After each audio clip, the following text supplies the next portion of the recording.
ओम शांति। आज दिनांक 29 दिसंबर 2022। बाबा ने महावाक्य में हम बच्चों को जो शिक्षाएं दी उनका मनन करेंगे।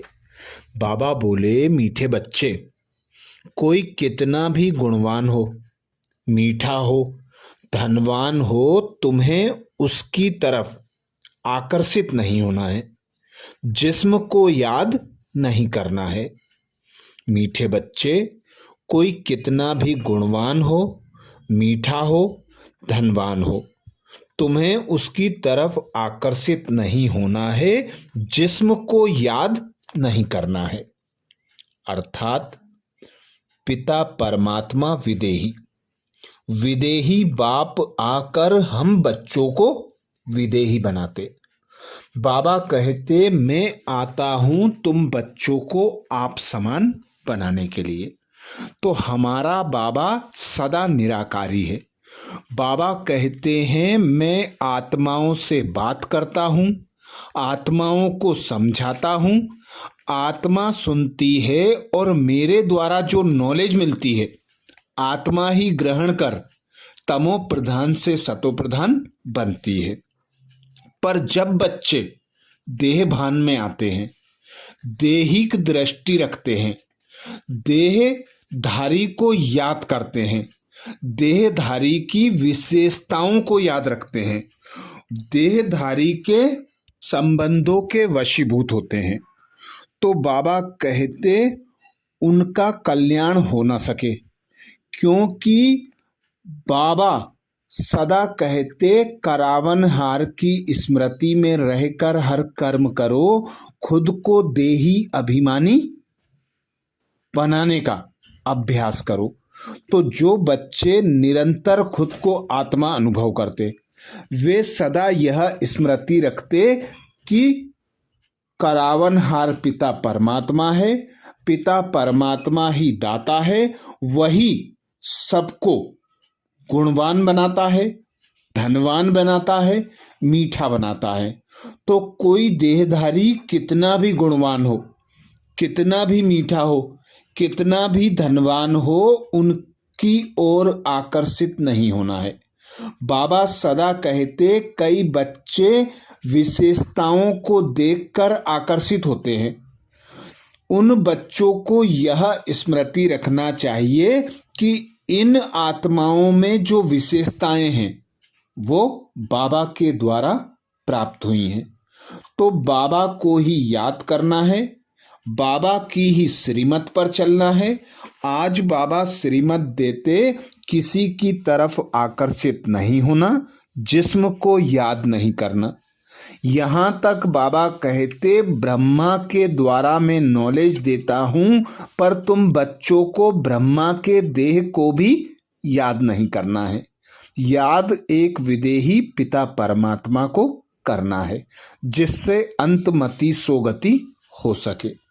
इसीलिए बाबा कहते हैं, अब तुम जानते हो बाबा आया हुआ है। बहुत सरलता से राजयोग और सहज ज्ञान की मत देते हैं। उनकी है श्रीमत, ऊंचे ते ऊंचा है भगवान उनका। बाबा कहते, उनसे ऊंचा कोई और है नहीं। वही हमारा रूहानी बाप है। रूहानी फादर होने के कारण रूहों को ही ज्ञान देते हैं। जिस्मानी फादर होने से बच्चे जिस्मानी नॉलेज उठाते हैं।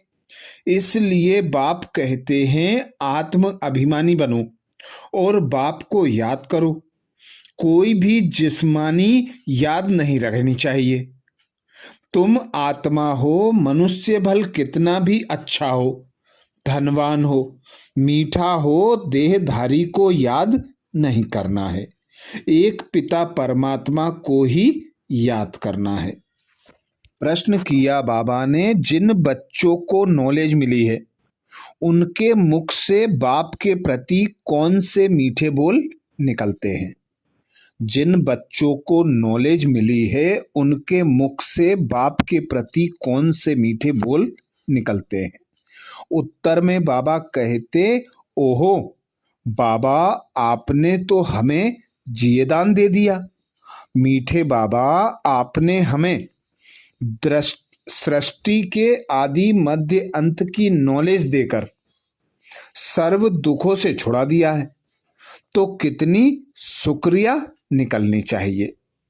बाबा का जो सपूत बच्चा है, जो बाबा की श्रीमत पर चलता है, जो बाबा के ज्ञान का स्वरूप बनता है, वह सदा यही स्मृति रखता है कि मुझे सर्व प्राप्तियों से संपन्न बनाने वाला एक पिता निराकार परमात्मा है। वही बाप टीचर सदगुरु बनकर मेरी गति सदगति करने के लिए आया है।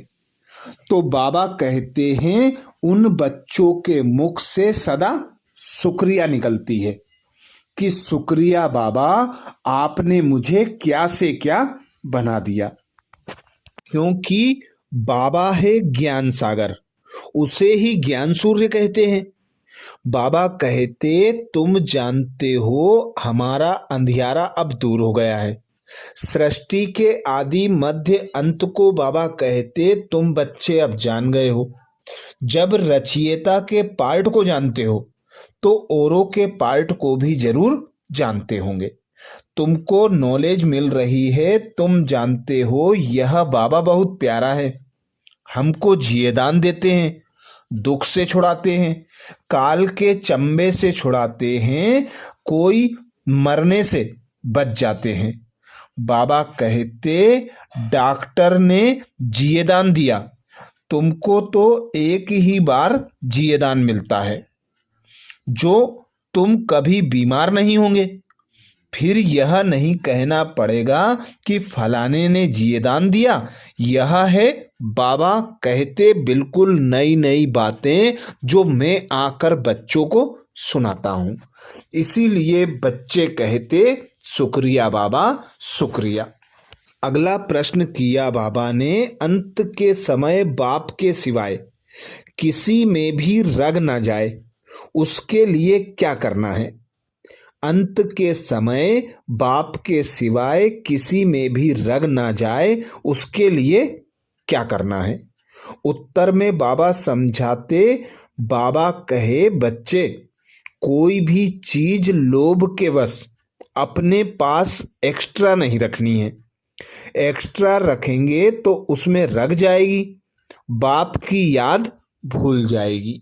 अर्थात बाबा सदा हम बच्चों को श्रीमत देते हैं कि बच्चे, चित्र को याद नहीं करो, विचित्र को याद करो, क्योंकि विचित्र बनकर ही विचित्र दुनिया में जाना है और विचित्र बाप ही हमें ले जाने आए हैं।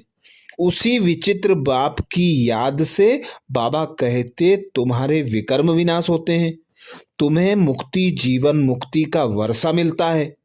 तो बाबा कहते, ऐसे बाप को याद करना है, किसी भी देहधारी को याद नहीं करना है।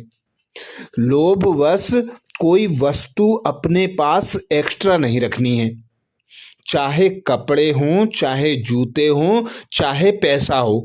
कुछ भी बाबा कहते एक्स्ट्रा रहेगा तो अंत में याद आएगी, उसमें रग चली जाएगी।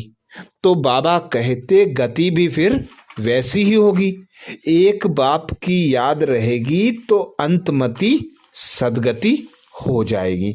इसलिए बाबा कहते, पूरा पूरा नष्टो मोहा बन जाओ। किसी भी चीज में मोह होगा, 2-4 जोड़ी जूते होंगे तो वह याद आएंगे। इसलिए कहा जाता है, ज्यादा कोई वस्तुएं नहीं रखना।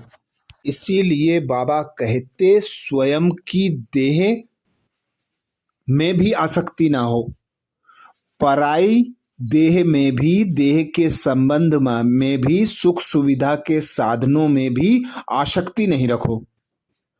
बाबा आया है हम बच्चों को अपने साथ ले जाने। हम जैसे निराकार आत्मा आए थे ऐसे ही हमें जाना है।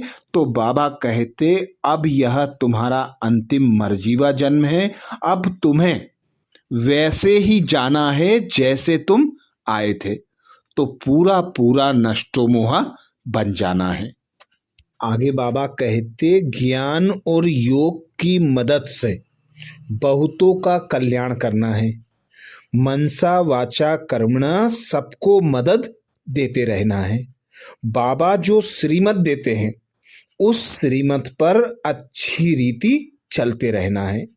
बाबा कहते तुम शक्ति सेना डबल अहिंसक हो, तुम्हारे में कोई भी हिंसा नहीं है, तुम किसको भी दुख नहीं देते हो। हिंसा अर्थात दुख देना, घूसा मारना, तलवार चलाना, वह काम कटारी चलाना, यह सब दुख देना है। कोई भी बाबा कहते तुम कोई भी प्रकार का दुख नहीं देते हो, इसलिए अहिंसा परमो धर्म कहा जाता है। मनुष्य तो सब हिंसा करते हैं, हे ही रावण राज्य। मनुष्यों ने तो श्री कृष्ण के चरित्र में भी हिंसा दिखा दी है। बाबा कहते तुम बच्चे जानते हो श्री कृष्ण तो राजकुमार था, उसके ऐसे चरित्र व जीवन कहानी की बात ही नहीं। चरित्र तो एक पिता निराकार परमात्मा का है, वही सर्व का सद्गति दाता है, दुख हरता सुख करता है, ज्ञान सागर है, ज्ञान देकर बच्चों को आप समान बनाकर मुक्ति जीवन मुक्ति देने के लिए आता है और ब्रह्मा तन का आधार लेता है। इसीलिए बाबा कहते यह सिर्फ तुम्हारी बुद्धि में है। बेहद का बाप बेहद का मालिक बनाने आया है। प्रजा और राजा में फर्क बहुत है। यहां तुम नर से नारायण बनने आए हो तो पूरा पूरा फॉलो करो।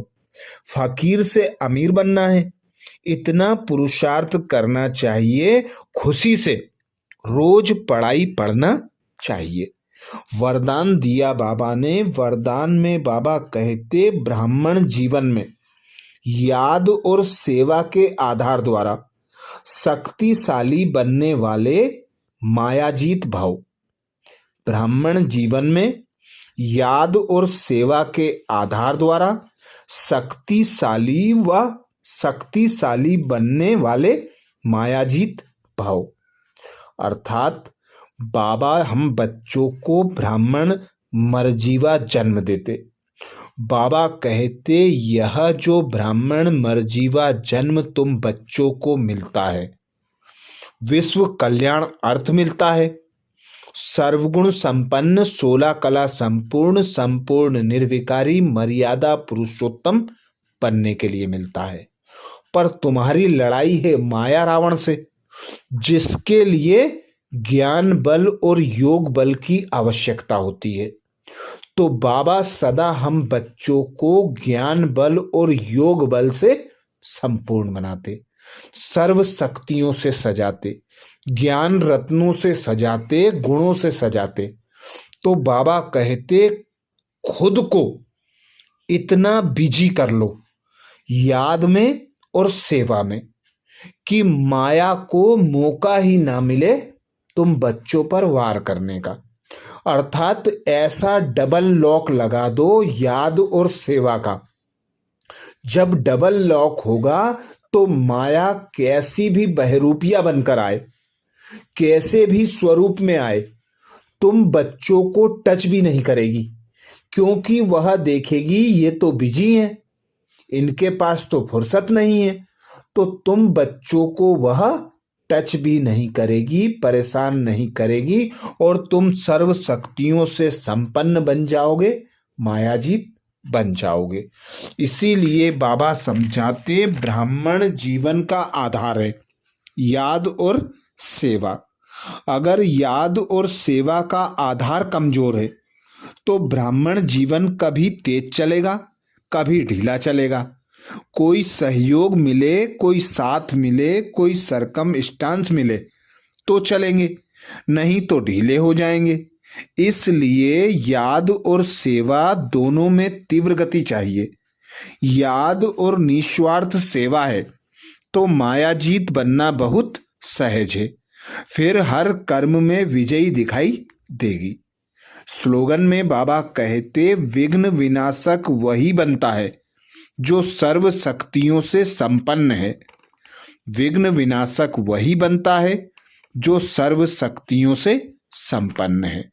अर्थात बाबा हमें सर्व शक्तियों से संपूर्ण बनाते। बाबा सदा हम बच्चों को कहते, जैसी परिस्थिति वैसी शक्ति का यूज करो। जितना जितना तुम बाबा से प्राप्त शक्तियों का यूज करोगे, उतने उतने अनुभवी मूर्त बनोगे। तो स्वप्रति और सर्व आत्माओं के प्रति इन शक्तियों का प्रयोग करते करते ऐसे अभ्यासी बन जाओ कि विघ्न विनाशक बन जाएंगे। तो ये थे बाबा के महावाक्य। अच्छा, ओम शांति।